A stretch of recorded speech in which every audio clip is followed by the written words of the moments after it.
Hello, I'm Tanya Vardhan. I'm an investment banking intern at Insect Solutions. So today's video presentation topic is equity research and earning quality analysis. So these two topics are actually quite closely related to each other. Equity research is about evaluation of a company's financial statement in order to make some investment recommendations to the investors. While talking about the earning quality analysis, it is basically studying the components of a company's earnings and the practices and policies which are being used to measure these earnings. So it's basically that earning quality analysis is kind of a part of equity research. So some of the key aspects of earning quality analysis are as follows.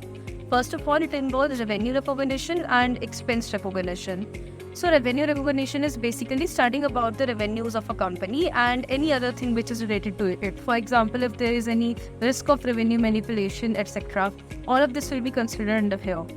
And similarly, the expense recognition is about studying the cost structure of the company. After that, the accruals and reserves of the company are also taken care of. For example, if there are very large and unusual accruals of the company, so it can show that there is the management of the company, the earning management of the company is not very efficient. It can be a bit concernful thing.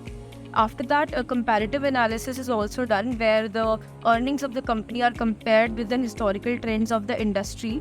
With the help of this, we can see if there is any revenue manipulation taking place or if the differences are there, then what is the reason behind that.